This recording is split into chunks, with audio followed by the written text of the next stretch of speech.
faço parte aqui da equipe do Núcleo do Telesaúde Bahia.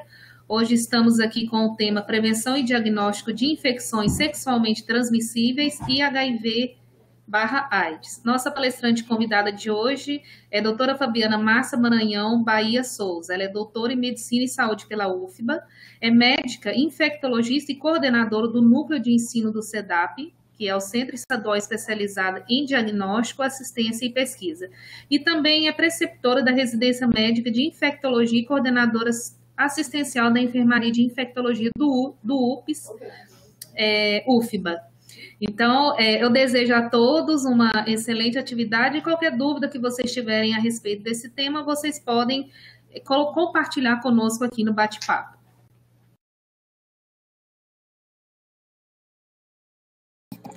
Boa tarde a todos. Gostaria de agradecer o convite de participar desse momento. Agradecer a Juliana, representante da Telesaúde aqui da CESAB. A gente vai abordar o tema de prevenção e diagnóstico das infecções sexualmente transmissíveis e do HIV/AIDS.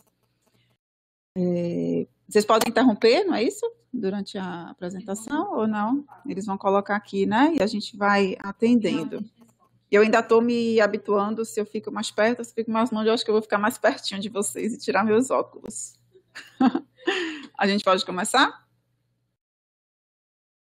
Bom, o que são infecções sexualmente transmissíveis? São infecções causadas por vírus, bactérias, protozoários que são transmitidas através do contato sexual, seja ele por via genital, oral e anal. Eu trouxe aqui algumas fotografias. Aqui a gente tem lesões vesículas clássicas do herpes vírus.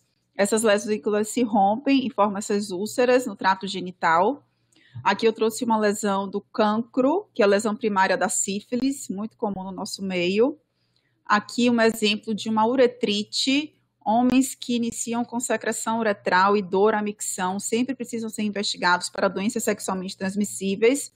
E aqui uma outra forma de sífilis, que é a sífilis secundária, que se apresenta como lesões de pele disseminada, podendo acometer também palma das mãos e plantas dos pés, também muito comum em nosso meio. Só para ilustrar. Em relação à infecção pelo vírus HIV, a gente sabe que a AIDS é a síndrome da imunodeficiência adquirida. Foi uma doença que foi descoberta e definida pelo CDC pela primeira vez em 1981, quando foram notificados homens homossexuais na Califórnia que abriam quadros súbitos de insuficiência respiratória aguda causada pelo pneumociste carine, associado a outras comorbidades como sarcoma de Kaposi disseminado, candidíase esofágica. Naquele ano foi definido como a peste gay. 2 anos depois, o vírus HIV ele foi identificado e a partir dessa data, né, aconteceu uma verdadeira pandemia. E os casos realmente vêm aumentando, mesmo depois de 30 anos de epidemia, a gente ainda tem muitos casos graves, apesar de tanto avanço que aconteceu ao longo desses últimos 30 anos.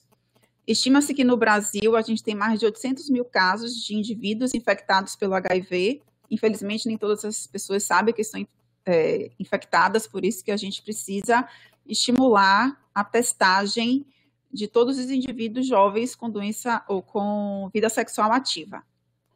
A AIDS é a mais severa manifestação clínica causada pela doença, pela infecção pelo HIV.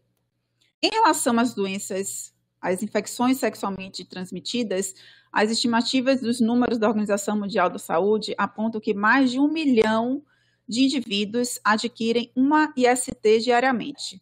Cerca de 500 milhões de pessoas adquirem uma IST curável, que são aquelas causadas por bactérias e protozoários como gonorreia, clamídia, sífilis e tricomoníase a cada ano.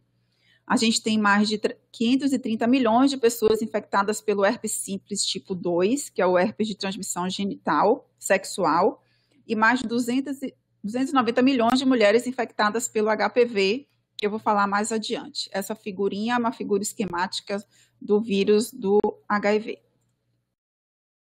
Em relação à AIDS, eu trouxe aqui só para lembrar as infecções oportunistas mais comuns. Então, a AIDS é a síndrome da imunodeficiência adquirida, que as manifestações clínicas principais se dão através de infecções oportunistas. São elas a tuberculose pulmonar e extrapulmonar ou disseminada, a pneumonia pelo pneumociste girovese, Antigamente, a gente chamava de pneumociste carini, e a gente continua chamando de pneumociste carini. A toxoplasmose cerebral, a candidíase orosofágica, retinite por citomegalovírus, histoplasmose disseminada, a leishmaniose visceral e cutânea, que pode reativar em pacientes com AIDS, diarreia por oportunistas como Isospora-Beli e o Cryptosporidium, herpes simples disseminado, meningite por criptococos e algumas neoplasias que são definidoras de AIDS, como sarcoma de Kaposi, o câncer cervical e linfomas.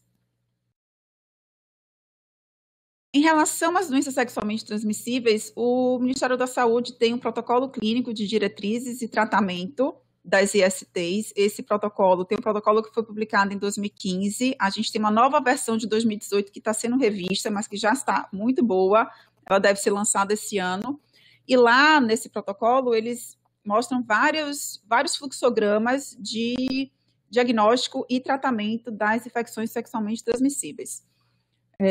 As principais delas, a gente tem a clamídia trachomatis, o Neisseria gonorreia, a sífilis latente, hepatites virais e HIVs. As recomendações do PCDT, esse de 2015 e o revisado de 2018, como eu falei, ele recomenda triagem para clamídia em gestantes de 15 a 24 anos, triagem para infecções sexualmente transmissíveis em indivíduos assintomáticos e a testagem de rotina durante o pré-natal para o HIV, sífilis e hepatites virais. Eu vou falar um pouquinho de cada uma delas.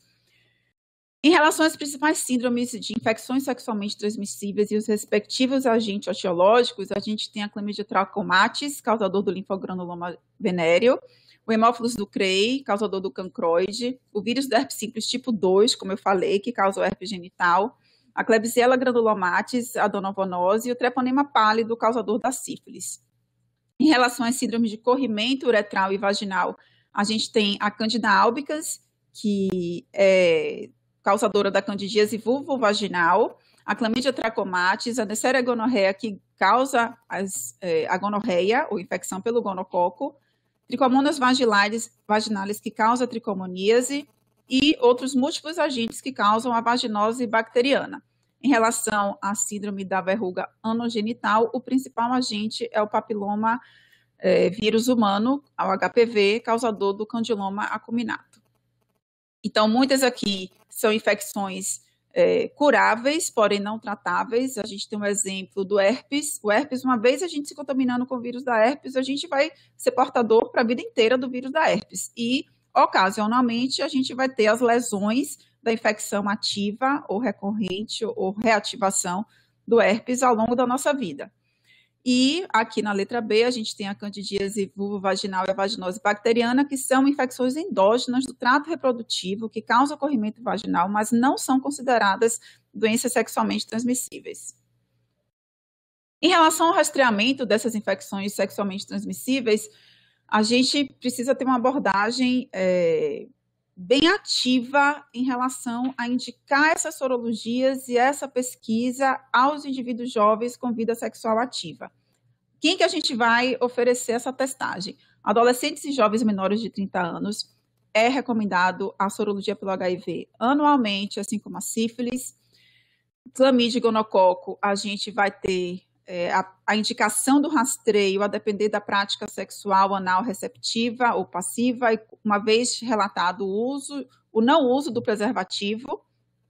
Gestante, a gente sempre faz uma primeira consulta pré-natal, idealmente no primeiro trimestre da gravidez, o exame do HIV, sífilis, clamídia, gonococo e as sorologias para hepatite B e C. Nesse PCDT, eles não falam da infecção pelo HTLV, mas eu, como infectologista, a gente sempre faz a triagem, não só das hepatites virais B e C, como também do vírus HTLV. A gente sabe que é um vírus, um retrovírus da mesma família do HIV, com incidência altíssima aqui na nossa cidade, no nosso estado da Bahia, e a gente recomenda também o HTLV, a pesquisa dos anticorpos contra o vírus HTLV em todas as pacientes gestantes e indivíduos com vida sexual ativa. Em relação ao HTLV, são parênteses, né, que não é bem o foco, mas o HTLV é um vírus que é transmitido muito durante a amamentação. Então, as gestantes precisam fazer essa pesquisa, essa sorologia no pré-natal. Em relação aos gays e os homens que fazem sexo com homens, é recomendado a sorologia da HIV e sífilis semestralmente. assim como com ou sem sintomas, a pesquisa do clamídia e do gonococo, e hepatite B e C também semestralmente. Profissionais do sexo, transvestis e transexuais, pessoas que usam álcool e drogas, pessoas que teve diagnóstico prévio de infecções sexualmente transmissíveis, pacientes com diagnóstico sabidamente de hepatites virais e pessoas com diagnóstico de tuberculose precisam fazer todo esse rastreio a cada 6 meses ou anualmente, individualizando caso a caso. Eu trabalho na enfermaria de infectologia do Hospital das Clínicas e faço muito ambulatório, tanto no SEDAP quanto lá no Hospital das Clínicas, e a gente sempre trabalha com estudante residente, a gente precisa estimular as pessoas que estão começando a pedir as sorologias. Você vai informar o paciente, vai explicar a necessidade e vai pedir a sua sorologia para o seu paciente. Então, é uma recomendação da Organização Mundial de Saúde a triagem sorológica de todos os indivíduos com vida sexual ativa. Às vezes eu brinco, o paciente chega com um encravado lá na enfermaria, vai sair com HIV, sífilis, hepatite B, C, HTLV, tudo testado direitinho.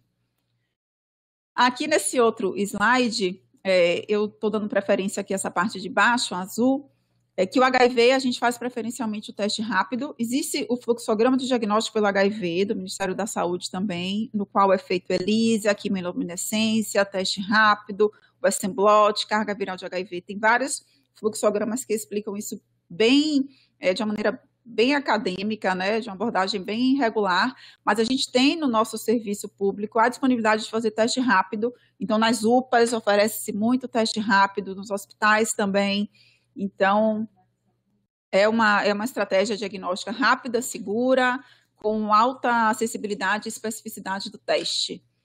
No caso da sífilis, a gente também está dando a preferência ao teste rápido para a sífilis. Para as pessoas com história sabidamente de sífilis, inicia o rastreamento com teste não treponêmico, VDRL ou Rapid Test. Então, assim, o paciente faz inicialmente teste rápido negativo, você afasta a infecção. Teste rápido positivo, você vai ter que passar para o teste não treponêmico, e que é com o VDRL ou com o RPR que você vai fazer o acompanhamento da infecção. Clamídia e gonococo, detecção de clamídia e gonococo por biologia molecular. A gente faz o PCR, você faz a pesquisa de acordo com a prática sexual, na uretra, ou suave anal, ou amostra de faringes, ou de secreção genital, ou do endosservice.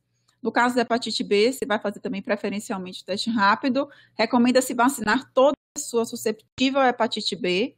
Pessoa susceptível é aquela que não foi vacinada, ou que foi vacinada, mas que apresenta títulos baixos do anti-HBS, que são títulos inferiores a 10 unidades por ml, e o anti-HBS não reagente, ou teste rápido não reagente. No caso da hepatite C também, a gente faz preferencialmente o teste rápido, depois você vai confirmar com o anti-HBC, e a partir daí você vai fazer a detecção do PCR do vírus da hepatite C para confirmar se é um portador crônico ou não. É recomendada a realização da sorologia em gestantes com fatores de risco para infecção pelo vírus C, como infecção pelo HIV, pacientes usuários de drogas ilícitas, antecedentes de transfusão ou transplante, antes de 1993, onde não era preconizado a sorologia nos bancos de sangue nessa época. Realização de hemodiálise, elevação de aminotransferase, sem outra causa clínica evidente. Também precisa fazer o rastreio de hepatite B e C. Bom, em relação à gonorreia, eu trouxe algumas informações, algumas situações de destaque, né, que a gente tem tido, tem um predomínio alto entre adolescentes e adultos jovens, homens que fazem sexo com homem, e os principais fatores de risco associados à infecção, os pacientes com parceria recente, pacientes com múltiplos parceiros, os solteiros, a idade jovem, as minorias étnicas, nível socioeconômico educacional mais baixo, indivíduos que fazem uso de drogas ilícitas e indivíduos com história prévia de gonorreia.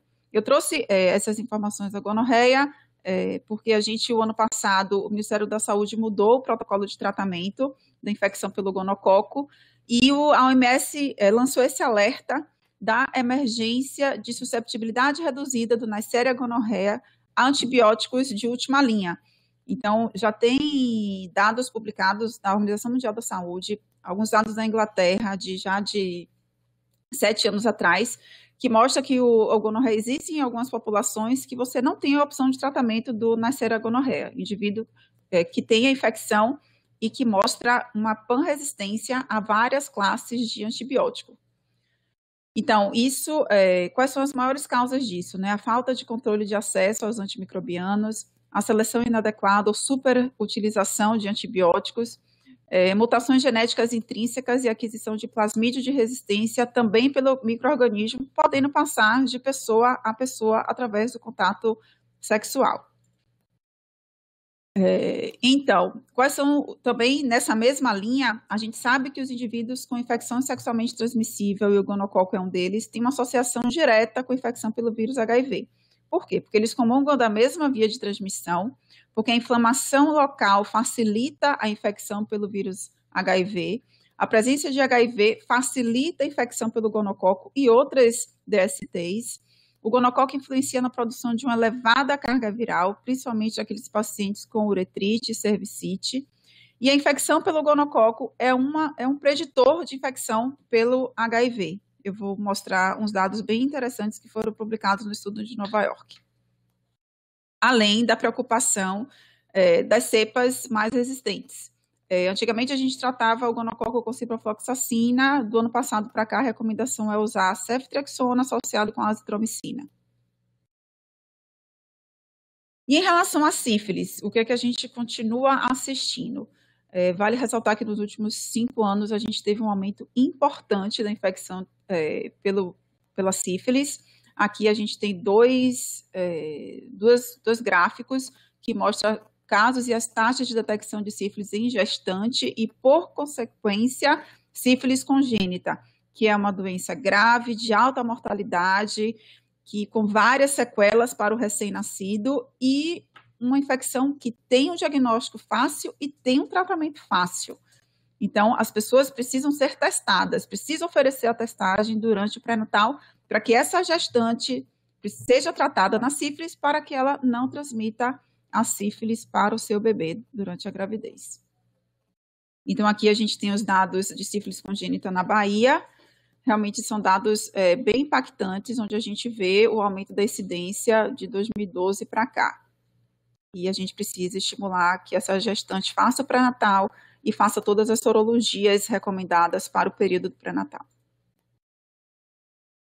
Bom, em relação aos métodos diagnósticos de sífilis, como eu falei, a gente começa pelos testes imunológicos. Dentre esses testes imunológicos, tem os treponêmicos e os não treponêmicos. Os testes treponêmicos, o teste rápido é um teste treponêmico, então a gente começa pelo teste rápido, ou FTABS, IgM e IgG, que vai identificar a infecção pregressa ou infecção aguda, e a partir daí a gente confirma a infecção pelo teste não treponêmico. O VDRL é o teste mais utilizado na nossa rede, e é com o VDRL que você vai fazer o acompanhamento da infecção.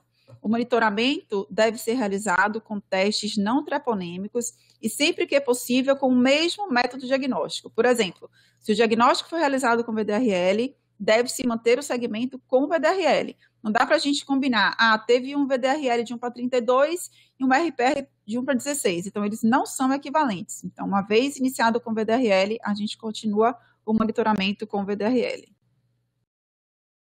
Em relação ao HPV, a gente tem dados de 2018 que mostra a distribuição proporcional dos 10 tipos de cânceres mais incidentes estimados para 2018, por sexo.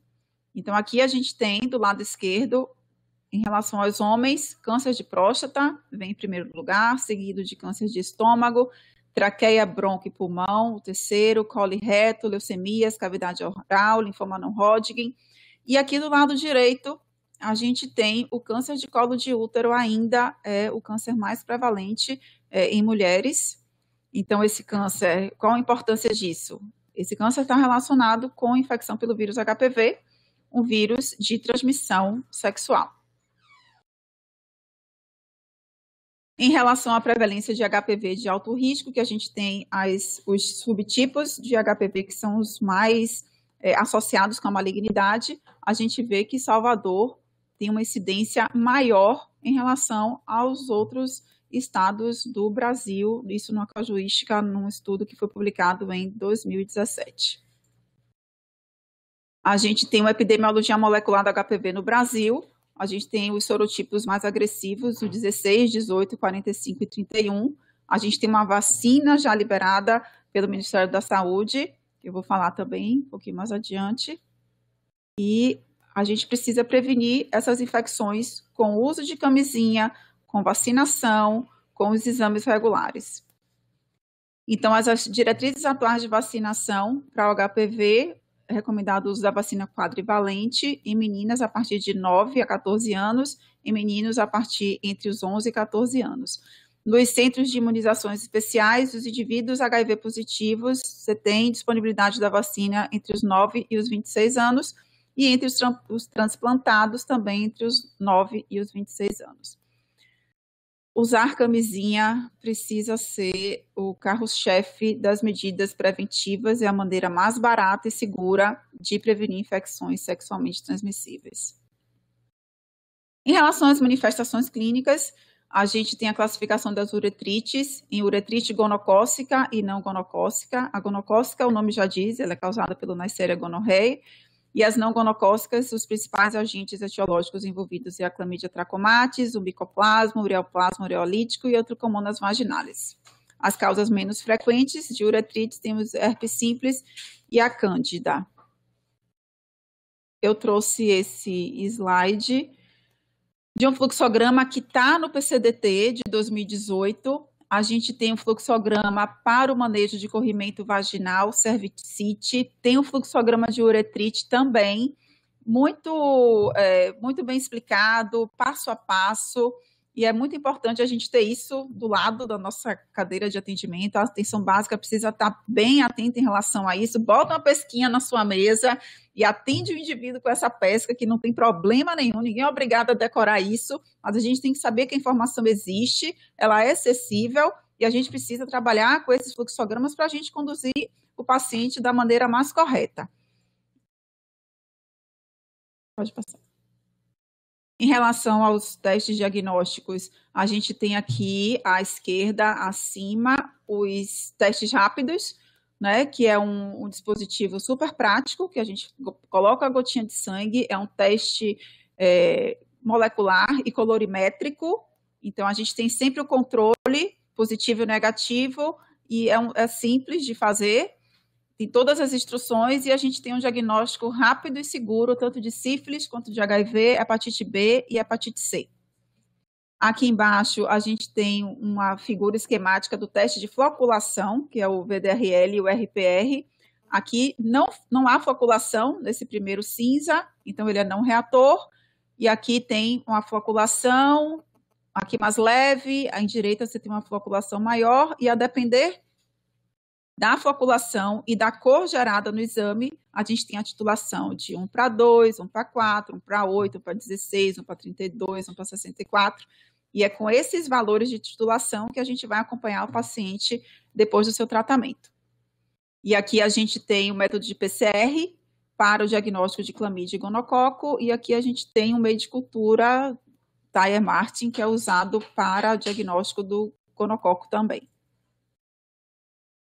Bom, e quais são os principais desafios, né? A gente tem um excesso da demanda, a gente sabe que por mais informação que exista, por mais que todo mundo sabe que usar camisinha é a maneira mais segura, mais simples, mais barata, as pessoas continuam se contaminando, a gente lidar com essa questão comportamental e de relação sexual é difícil, então a gente tem uma demanda muito grande.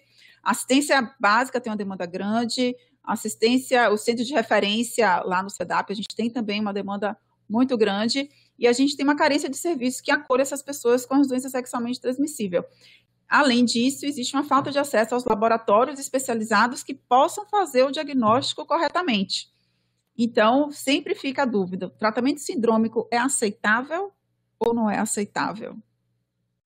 Então, assim, o tratamento sindrômico faz com que a gente trate além do necessário, a gente usa muito antibiótico, e você acha que tratou sindromicamente e o paciente não vai voltar porque ele ficou bom? Não, às vezes ele não volta, ele vai para outro serviço, e você não sabe do desfecho, você não sabe do sucesso terapêutico, e você não sabe se aquela pessoa está contaminando outras pessoas. Como eu estava falando, uma coisa é você fazer uma abordagem preventiva para um câncer de mama, para um câncer de intestino, de pulmão. Você faz toda de doença cardiovascular, você está tratando um indivíduo único. Em se tratando de prevenção de infecções sexualmente transmissíveis, você está tratando daquela pessoa e você está tratando de toda aquela rede com a qual aquela pessoa se envolve. Então, assim, pense nisso, que um passa para o outro, que passa para o outro, que passa para o outro. Então, é meio louco até, né? Se você for imaginar, a gente precisa dar um passo muito grande para a gente abordar essas pessoas. Precisa ter um olhar muito diferenciado, precisa se debruçar sobre esse problema para que a gente consiga diminuir esses números que, infelizmente, a sífilis está aí, o HIV está aí, a infecção pelo HPV está aí, e a gente precisa melhorar isso, a gente precisa melhorar essa assistência, porque a demanda, sem dúvida, é muito grande. Bom, eu trouxe essa mandala da prevenção combinada. Não se fala em prevenção de HIV e de ISTs sem falar nessa mandala de prevenção. Aqui a gente tem todas as abordagens de prevenção. Nenhuma intervenção isolada é suficiente para reduzir novas infecções. A gente precisa escolher o melhor método na qual aquele indivíduo se enquadre, né, que atenda às expectativas do indivíduo, que atenda às práticas sexuais de determinada pessoa e que vai protegê-la de uma maneira mais eficaz. Então, a gente precisa individualizar essa prevenção. E aí, a gente tem aqui todas as possibilidades. Então, a gente tem a profilaxia pós-exposição, que é aquele indivíduo que teve uma relação sexual sem camisinha ou que o preservativo rompeu e que você não sabe o estado sorológico do parceiro, e você vai fazer a profilaxia, que é o uso dos antirretrovirais por 28 dias após a exposição. A gente tem acesso hoje já à profilaxia pré-exposição, que é todos conhecidos como PrEP, que são aquelas populações de risco expostas que podem se contaminar pelo vírus HIV, que usam o PrEP, que vai ter que usar indefinidamente, vai ter que estar vinculado a um serviço, vai ter que ter avaliações mensais ou trimestrais, e é uma maneira muito eficaz de impedir a transmissão do vírus HIV. A gente faz a prevenção da transmissão vertical com o uso de antirretrovirais durante a gravidez. A gente tem a forma de imunizar contra hepatite B e HPV aos indivíduos infectados pelo vírus HIV. A gente tem uma política de redução de danos, que é o que a gente fala, usar camisinha, oferecer agulhas descartáveis para os usuários de droga. Então, é uma maneira de você reduzir dano. Diagnosticar e tratar as pessoas com doenças sexualmente transmissíveis e pelos herpes vírus e pelos vírus da hepatite. Usar preservativo masculino, feminino, gel e lubrificante, tratar as pessoas vivendo com HIV/AIDS, vincular o indivíduo HIV positivo ao serviço, assegurar de que ele está usando antirretroviral corretamente e que a carga viral dele está indetectável.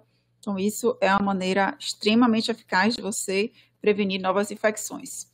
E testar regularmente para o HIV, como eu falei, hepatites virais e a pesquisa de infecções sexualmente transmissíveis. Bom, esse estudo foi publicado em Nova York há alguns anos atrás e é feito em clínicas de saúde sexual, que são clínicas que estão na linha de frente ao enfrentamento da epidemia pelo HIV. E esses estudos de lá mostraram que um indivíduo que faz sexo com homem, atendido na clínica, 1 entre 42, atendido nessa clínica de saúde sexual, ele pode ter diagnóstico de HIV em 1 ano. 1 em 42 homens que fazem sexo com homens.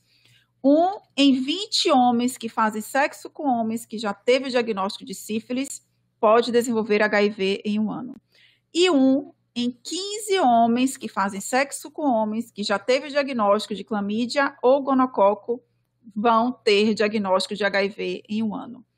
Ou seja, a DST, se você está exposto a doença sexualmente transmissível, se você hoje teve sífilis, se você não se cuidar, você pode vir a se contaminar pelo vírus HIV no futuro. Então, você vê que aqui o número vai diminuindo. 1 entre 42 homossexuais. 1 em 20 homossexuais que já teve sífilis pode ter HIV.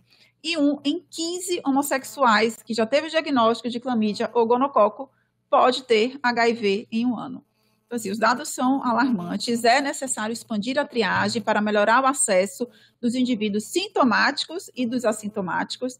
A gente precisa modernizar os métodos de diagnóstico das infecções pelos herpes vírus, hepatite C, tricomonas, gonococo, clamídia. A gente tem que diagnosticar e tratar a infecção pelo vírus HPV, fazer o screening anal, cervical, colposcopia, anoscopia e vacinar a população de risco, identificar os principais determinantes sociais de risco e os principais determinantes de progressão da doença. Então, eu amo esse slide, porque, assim, os dados são alarmantes, a informação existe, a gente precisa correr atrás, tem muito trabalho a ser feito. Eu trouxe aqui o PCDT, que foi publicado ano passado pelo Ministério da Saúde, de tratamento da infecção pelo HIV em adultos. O nosso PCDT mudou, a gente tem o que há de melhor em relação ao tratamento pelo HIV. A gente tem o dolutegravir, que é uma droga inibidor de integrase, extremamente potente, segura, associada ao tenofovir lamivudina. É uma combinação de 2 comprimidos, tomados uma vez ao dia. Então, é uma terapêutica simples de usar, com poucos efeitos adversos. Claro que o paciente precisa ser monitorado de perto, mas o tratamento está disponível para todos, então ele precisa ser oferecido. Uma vez diagnosticado HIV, é igual a iniciar a terapia antirretroviral.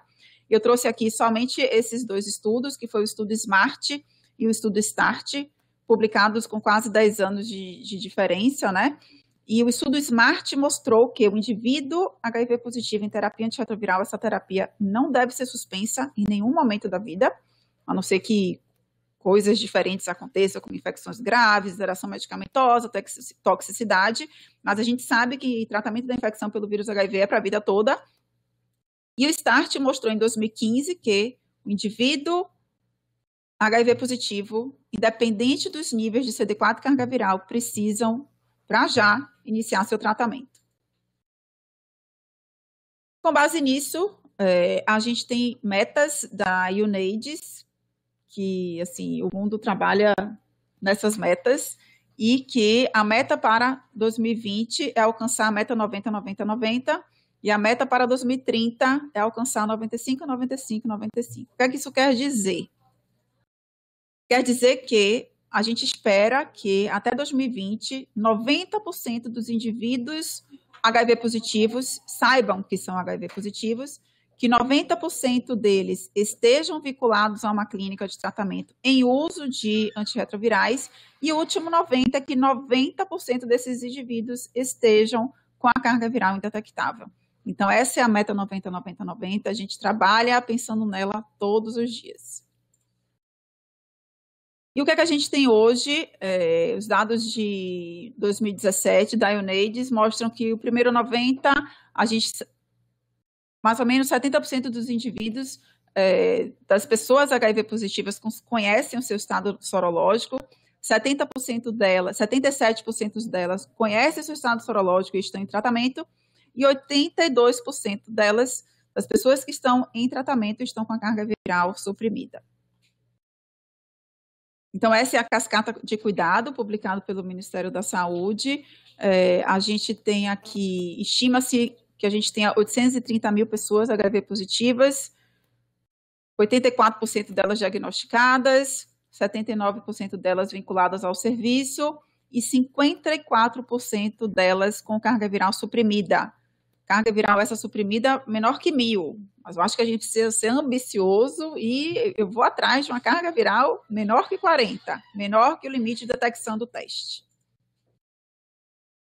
Bom, falei bastante de ISTs e HIV, eu vou dar uma pincelada em relação à hepatite A, B e C, porque são, assim, são infecções transmitidas sexualmente também.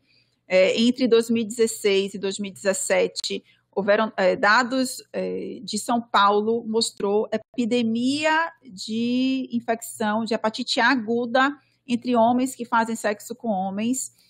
O aumento dos casos praticamente dobrou em um ano. Isso fez, inclusive, com que o estado de São Paulo recomendasse a vacina para homens que fazem sexo com homens. do ano passado. E a vacina contra a hepatite A é uma forma eficaz de prevenção e ela está disponível no SUS. Em crianças, a imunização está disponível a partir dos 15 meses, de 15 aos 5 anos. E devido ao surto local observado em São Paulo, a vacinação foi ampliada para populações especiais entre homens que fazem sexo com homens. É importante a gente pedir a sorologia anti-HVA total, que vai mostrar se o paciente já teve contato no passado ou não, e a partir daí a gente indica a vacinação, não só entre os homens que fazem sexo com homens, quanto com os pacientes HIV positivos, pacientes portadores da hepatite B, pacientes portadores crônicos da hepatite C. Então, essa recomendação é bem definida na literatura. Em relação ao vírus da hepatite B, a gente sabe que é uma infecção sexualmente transmissível também. Ela é transmitida através do sangue contaminado, sexo desprotegido, compartilhamento de objetos cortantes de uso pessoal e por transmissão vertical. Nos últimos 10 anos, pouca variação teve em relação à tendência da incidência da infecção pelo vírus da hepatite B. A hepatite B é a segunda causa de óbitos entre as hepatites virais. Foram relatados 477 óbitos em 2016. Então, a gente tem uma incidência relativamente mantida. A gente tem a vacinação, né, que é uma maneira eficaz. A transmissão pelo vírus da hepatite B, sobretudo pela via sexual, por isso é considerado infecção sexualmente transmissível. Em países de elevada prevalência, a transmissão vertical é muito comum. E, a depender do período que o indivíduo adquire a infecção, 90% dos indivíduos eles podem se tornar portadores crônicos ao nascimento, 25% a 50% das crianças podem se tornar portadores crônicos se contaminação entre 1 e 5 anos, e 5% dos indivíduos adultos que se contaminam pelo vírus da hepatite B podem se tornar portador crônico. A vacinação é a melhor estratégia para a prevenção contra a hepatite B, também está disponível no SUS. Em criança, a imunização são 4 doses, ao nascer, 2, 4, 6 meses. Para adultos que não se vacinaram, são 3 doses. Aqui, deixa eu voltar aqui um pouquinho. Essa triagem a gente faz pedindo os marcadores sorológicos, o AG-HBS e o anti-HBC. O anti-HBC total é o primeiro teste de triagem. Anti-HBC positivo significa que o indivíduo entrou em contato com o vírus da hepatite B. E aí você vai fazer o AG-HBS. Se for um AG-HBS positivo, existe um risco dele ser portador crônico. Você precisa confirmar essa sorologia com 6 meses. Se for um anti-HBC positivo com AG-HBS negativo, provavelmente esse paciente tem um anti-HBS positivo, que é um anticorpo da superfície, que mostra que ele eliminou espontaneamente a infecção e está protegido da infecção pelo vírus da hepatite B. Então, existem os marcadores sorológicos para a triagem da hepatite B. Em relação à hepatite C, mais de 70% dos óbitos por hepatites virais são decorrentes da hepatite C.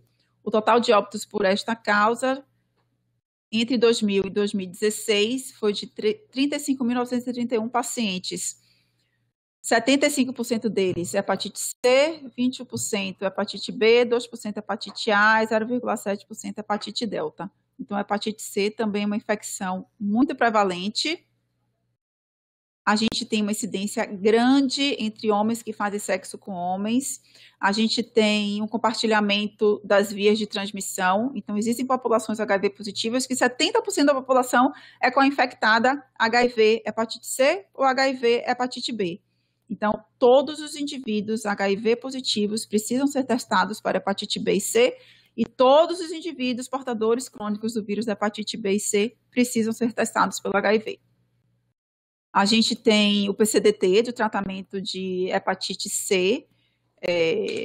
Vai sair lançamento de novas drogas de antivirais ativas. Então, a gente vai ter liberação, espero no futuro recente, nos próximos 2, 3 meses, de medicações seguras, tratamento por 12 semanas, um comprimido por dia, um índice de cura de mais de 90%.